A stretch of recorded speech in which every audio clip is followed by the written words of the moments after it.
আসসালামু আলাইকুম। প্রিয় দর্শক, অন্য মঞ্চের আলাপচারিতায় আপনাদের সকলকে আমন্ত্রণ জানাচ্ছি। নমস্কার, আমি তরুণ ঘোষ। আজকে শেখ হাসিনা সম্পর্কে আপনাদের কিছু খবর দেব। অনেকদিন ধরেই আপনারা বলছেন শেখ হাসিনা সম্পর্কে কোনো খবরাখবর আপনি দিচ্ছেন না। আরে খবর না হলে আমি দেব কি করে? একটা খবর হবে তবে তো আমি দেব, গাঁজাগুলি তো আর দিতে পারি না। এই যে আপনাদের পররাষ্ট্র উপদেষ্টা, এই পররাষ্ট্রমন্ত্রী, উপদেষ্টা বলতে বলতে এখন তো উপদেষ্টা মুখ দিয়ে বেরিয়ে যায়। পররাষ্ট্রমন্ত্রী যিনি এই কোয়ার্টার থেকে ওই কোয়ার্টারে গিয়ে এনএসসি থেকে পররাষ্ট্রমন্ত্রী হয়ে গেলেন, তিনি 27 তারিখ শুক্রবার ভারতে আসছেন। ভারতে এসে তিনি আমাদের বিদেশমন্ত্রী ডক্টর জয়শঙ্কর এবং আমাদের স্বরাষ্ট্রমন্ত্রী অমিত শাহ এবং এনএসএ অজিত দোভালের সঙ্গে দেখা করবেন। এখন চারিদিকে প্রশ্ন উঠছে এই দেখা করার বিষয়টা কি। দেখুন, তারেক রহমানের মন্ত্রিসভায় তিনি হচ্ছেন পররাষ্ট্রমন্ত্রী। এবার তারেক রহমানের অনুমতি ছাড়া তিনি তো ভারতবর্ষে আসবেন না। তাহলে ভারতবর্ষে কি বার্তা নিয়ে আসছেন, প্রশ্ন হচ্ছে সেইখানে। ভারতবর্ষে এই যে আপনাদের খলিলুর রহমান আসছেন পররাষ্ট্রমন্ত্রী, তিনি কি বার্তা তারেক রহমানের নিয়ে আসছেন। আমি কতগুলো জিনিস আগে আপনাদের বলে দিই, তারপর শেখ হাসিনা প্রসঙ্গে আসবো। তার সঙ্গে দেখা হওয়ার ব্যাপারগুলো তো আসবো, কার কার সঙ্গে দেখা হবে, তার কি প্রসেসে দেখা হবে, সে সমস্ত প্রসঙ্গে আসছি। কিন্তু আর কি কি তিনি বার্তা নিয়ে আসছেন সেটা যতক্ষণ না পর্যন্ত আপনাদের বলছি, আপনাদের কাছে ব্যাপারটা পরিষ্কার হবে না। এক হচ্ছে 22 তারিখ চাইনিজ অ্যাম্বাসেডার তিনি দেখা করেছিলেন তারেক রহমানের সঙ্গে। তারেক রহমানের যে প্রেস উইং এই ব্যাপারে একদম নিশ্চুপ। তারপর চাইনিজ অ্যাম্বাসেডার নিজে একটা প্রেস কনফারেন্স করেন। প্রেস কনফারেন্স করে তিনি অভিযোগ করেন বা বলেন যে বাংলাদেশ এবং চীনের মধ্যে যারা দূরত্ব তৈরি করার চেষ্টা করা হচ্ছে সেটা চীন খুব ভালো করে মেনে নিচ্ছে না। তার এটা বলার কারণ কি? কারণ তো কিছু একটা ঘটেছে। কারণ ভারতের প্রেসক্রিপশন মেনে যে 10 দফা প্রেসক্রিপশন দেওয়া হয়েছিল, যে 10 দফার ওপরে রাজি হয়েছিলেন তারেক রহমান, সেগুলো আস্তে আস্তে তো বাস্তবায়ন হচ্ছে। আপনারা নিজেরাই দেশের হাল থেকে বুঝতে পারছেন যে আস্তে আস্তে কোন দিকে যাচ্ছে। তো সেই বাস্তবায়নের মধ্যে একটা ছিল যে চীনের সঙ্গে সমস্ত সম্পর্ক কেটে ফেলতে হবে। এখানে আমেরিকারও একটা শর্ত ছিল যে অস্ত্র কেনা, সাবমেরিন কেনা, জাহাজ কেনা, এই সমস্তগুলো বন্ধ করতে হবে। আর ভারত বলেছিল যে আমাদের উপমহাদেশে চীনকে ঢুকতে দেওয়া যাবে না।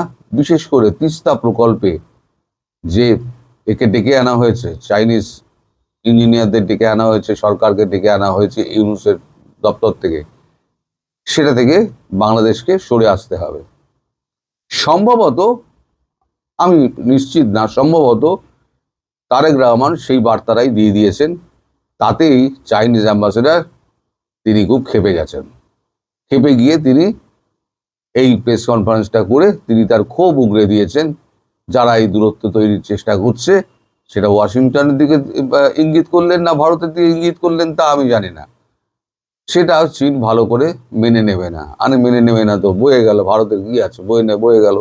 না আমেরিকার কেউ যাবে আসবে, না ভারতের কেউ যাবে আসবে। তুই এখন তোর অবস্থা, নিজের অবস্থা খুব খারাপ, বেশি লপচাপাস না, তাহলে আরো বড় গাড্ডায় পড়ে যাবি। ভারত যদি পাশ থেকে যদি সরে যায় আর যদি মার্কেট বন্ধ করে দেয়, তাহলে বসে বসে লবেন চুষতে হবে, আর কোনো উপায় থাকবে না। এছাড়া যে সমস্ত ওই চীনের যে সাঙ্গপাঙ্গ এবং চীনের সাঙ্গপাঙ্গ যারা ছিল এবং পাকিস্তানের সাঙ্গপাঙ্গ যে 6 জন অফিসার ছিল, সামরিক অফিসার ছিল, তাদেরকে তো প্রথম দফায় সরিয়ে দেওয়া হয়েছিল। এবারে গতকালকে না আজকে 8 জন সামরিক শীর্ষকর্তাকে, যারা ইউনুসের খুব প্রিয় ভাজন ছিল, এই 8 জন, আমি এখন নাম জানতে পারিনি, 8 জনকে তাদেরকে পররাষ্ট্র মন্ত্রণালয়ে তাদেরকে দিয়ে দেওয়া হয়েছে। অর্থাৎ সামরিক বাহিনীর সঙ্গে তাদের আর কোনো রকম যোগাযোগ থাকছে না। কেউ পররাষ্ট্র মন্ত্রণালয়ে তারা নানান রকম কাজকর্ম মধ্যে তারা সবাই যে অ্যাম্বাসেডর হবেন তার কোনো মানে নেই, বা রাষ্ট্রদূত হবেন। কেউ কেউ পররাষ্ট্র মন্ত্রণালয়ে কেরানীয় হয়ে থাকবেন, বা উঁচু পদে থাকবেন, অ্যাটাচে প্যাটাচে হয়ে থাকবেন, বা কোনো সচিব ফচিব হয়ে থাকবেন, কিন্তু সেনাবাহিনীর সঙ্গে তাদের কোনো সম্পর্ক থাকবে না। অর্থাৎ সেনাবাহিনীকে ধীরে ধীরে ধীরে ধীরে কিন্তু চুরিয়া কষা যাকে বলে না হিন্দিতে, আর্ম টুইস্টিং করছেন তারেক রহমান, এবং পেছন দিক দিয়ে ওই মেঘনাথের মতো মেয়ের আড়াল থেকে খেলছেন আমাদের নরেন্দ্র মোদী।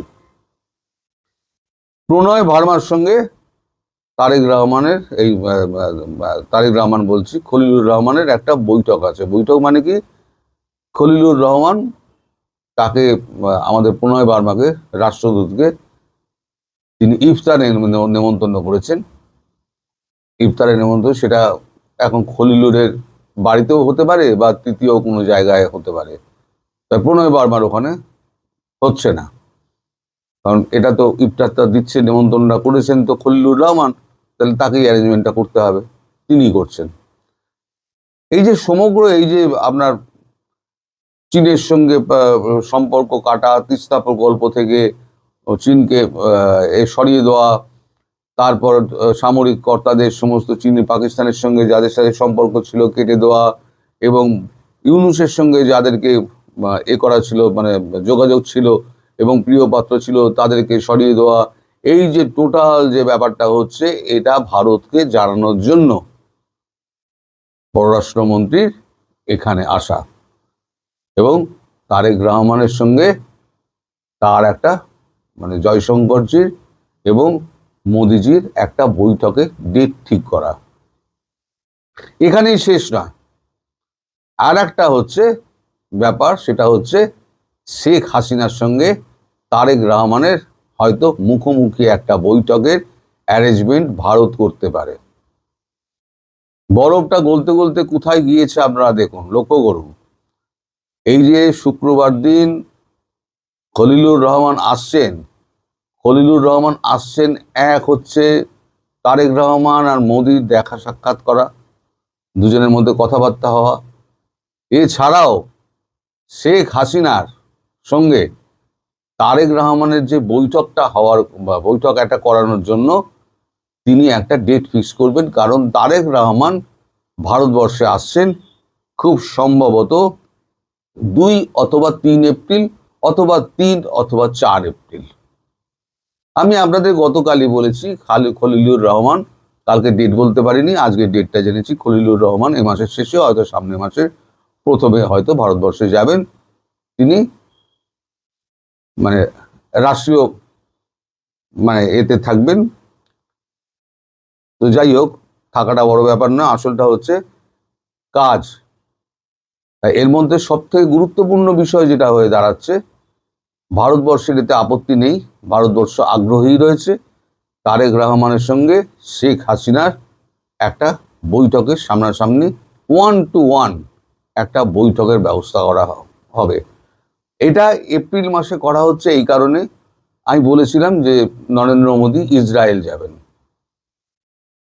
তার ইসরায়েল যাওয়ার কথা, ইসরায়েল থেকে ফিরে এলে পরে তারপরে দেশের কিছু কাজকর্ম রয়েছে, দেশের কাজকর্ম অনেক ব্যস্ত থাকেন উনি।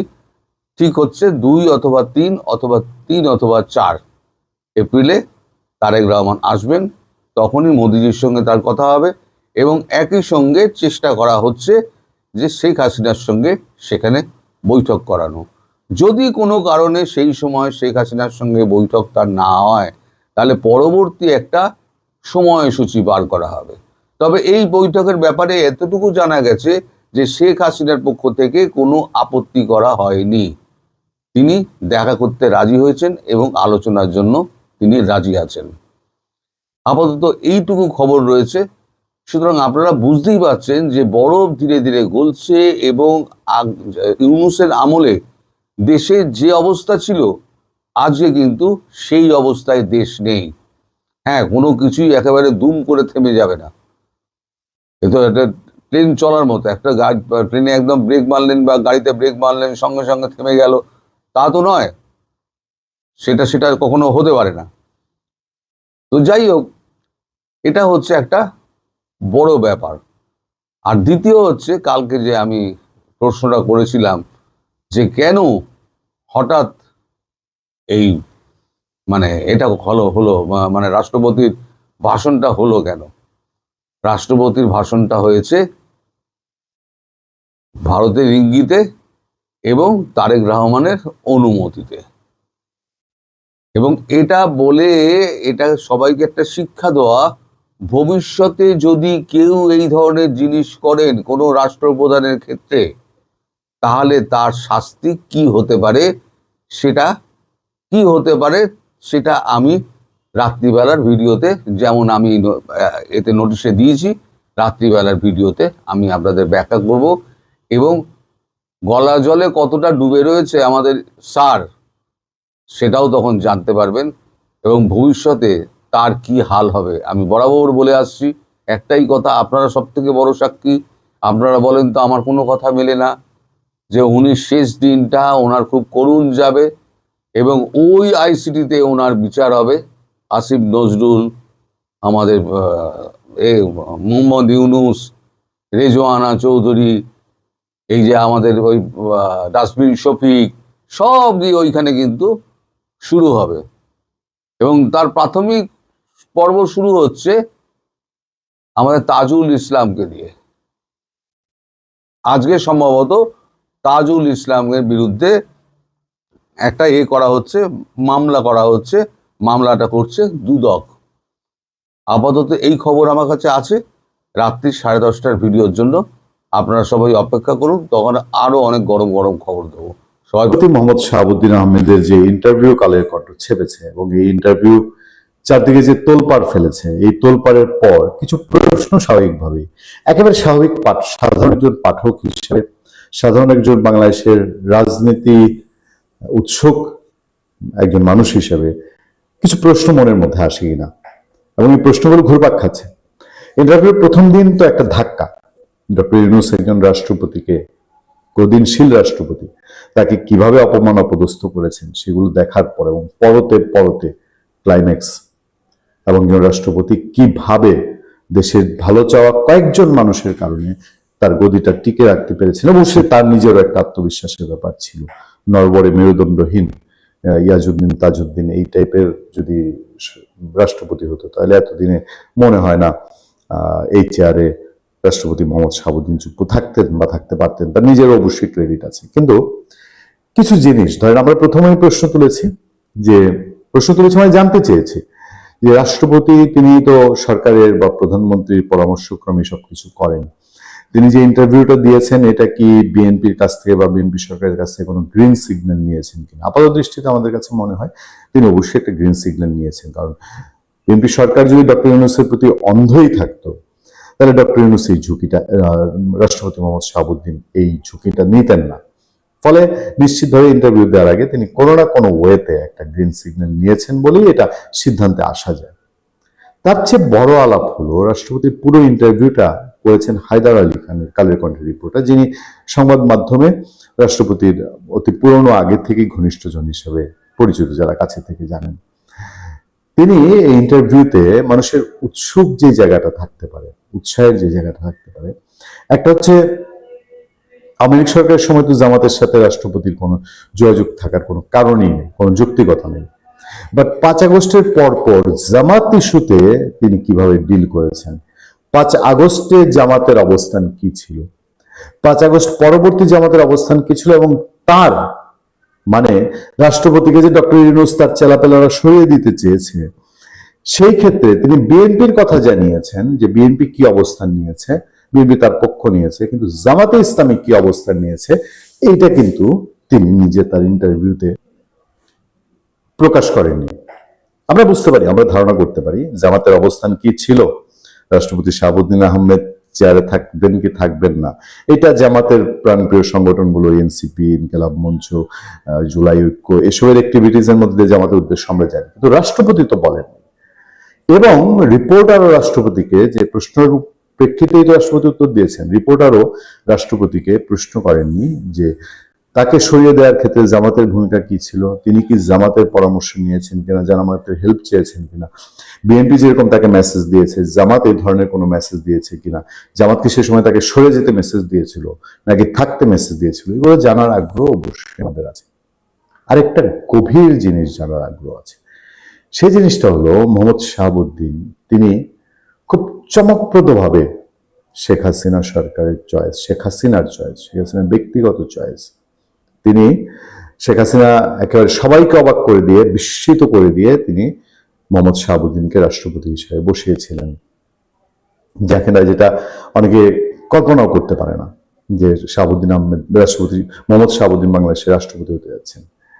সেই শেখ হাসিনা, এবং তিনি চলে গেলেন, রাষ্ট্রপতি বললেন শেখ হাসিনা পদত্যাগ করেছেন, তারপরে তার পদত্যাগ পাওয়া গেল না, এরপর তো চড়াই উতরাই 18 মাসে 1800 বছরের মতন বাংলাদেশের ইতিহাস ছুটে চলেছে।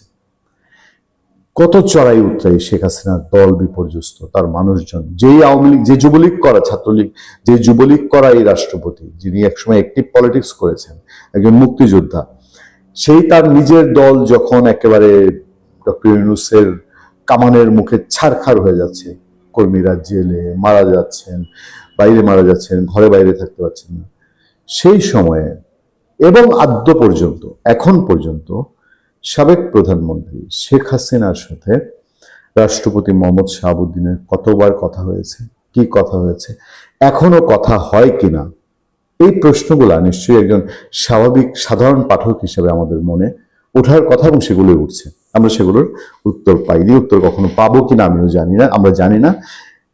এবং এই সাথে সাথে আরো একটা চিন্তা আমার মাথায় কাজ করে, সেটা হলো রাষ্ট্রপতি শাহাবুদ্দিন আহমেদ, বিএনপি সরকার বলি বা তারেক রহমান বলি, তাদের এখন আস্থা অর্জন করতে পেরেছেন, তাদের কাছাকাছি গিয়েছেন, তাদের একটা অন্তত বিএনপি রাষ্ট্রপতি চেয়ারটার যে সম্মান, আমি শাহাবুদ্দিন আহমেদ বলবো, মোহাম্মদ শাহাবুদ্দিন বলবো না, চেয়ারটার সম্মান বিএনপি যে দিচ্ছে, এটা বাংলাদেশের মানুষের কৃতজ্ঞ থাকা উচিত। বা তারেক রহমান যে এই চেয়ারটার সম্মান দিচ্ছেন, তো এই চেয়ারটা যে সম্মান দিচ্ছেন, শাহাবুদ্দিন আহমেদ আওয়ামী লীগ অ্যাপয়েন্টেড, তার সাথে যদি শেখ হাসিনার যোগাযোগ থেকে থাকে, মানে আছে কি নাই আমরা জানি না, যদি থেকে থাকে তাহলে তারেক রহমান এটা জানেন নিশ্চয়ই, এবং থাকলে সেটা এখন কি পরিসরের যোগাযোগ, কি ধরনের যোগাযোগ, বা এখানে কোনো মধ্যস্থতার যোগাযোগ কিনা, বা সার্জিসরা এখন যে চিল্লাফাল্লা করছে যে ইলেকশনের আগে বিএনপি দাঁড়ে দাঁড়ে গেছে আওয়ামী লীগের সব জায়গায়, আওয়ামী লীগের সঙ্গে গোপনে বিকেলে রাতে মিটিং হয়েছে,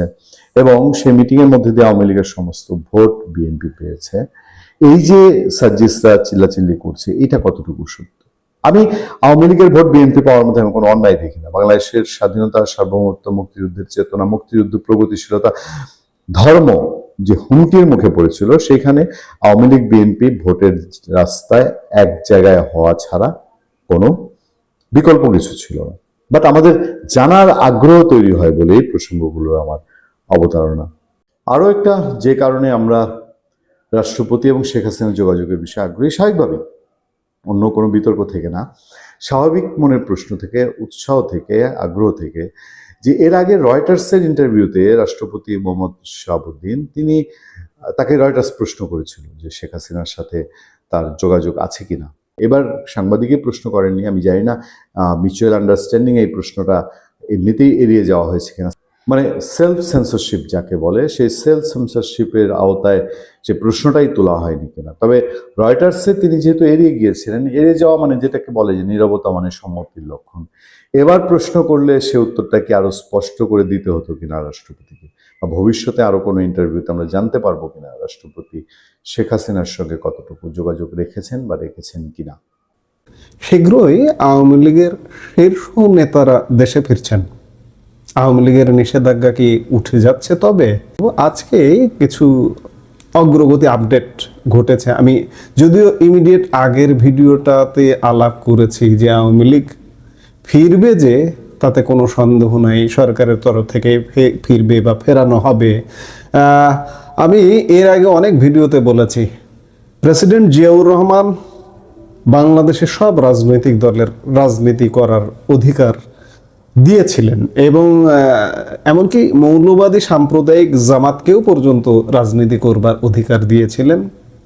আজকে তারই পুত্র তারেক রহমানের আমলে আরেকটি ঘটনা ঘটতে যাচ্ছে যে বাংলাদেশে কোনো রাজনৈতিক নিষেধাজ্ঞা থাকবে না, সেটি তারেক রহমানের ইচ্ছাই হোক বা আন্তর্জাতিক সমীকরণে হোক না কেন, যে কোনো কারণেই হোক আওয়ামী লীগের নিষেধাজ্ঞা উঠে যাচ্ছে, আওয়ামী লীগ রাজনীতিতে ফিরছে এমন আলামতই পাওয়া গেছে। বাংলাদেশের রাজনীতিতে আসলে প্রতিনিয়ত ঝড় পূর্বাভাস এবং অনেক পূর্বাভাস অন্যরকম হচ্ছে, পাল্টে যাচ্ছে, এই ধরনের ঘটনা ঘটতেই আছে। আজকেই সকালের দিকে দিল্লি থেকে ভার্চুয়ালি যুক্ত হয়ে আওয়ামী লীগের কেন্দ্রীয় বেশ কিছু নেতার সাথে একটি গুরুত্বপূর্ণ বৈঠক করেছেন শেখ হাসিনা। দীর্ঘ বিরতির পর এই প্রথম দলের নেতাকর্মীদের উদ্দেশ্যে অত্যন্ত কড়া এবং সুনির্দিষ্ট কিছু নির্দেশনা দিয়েছেন তিনি।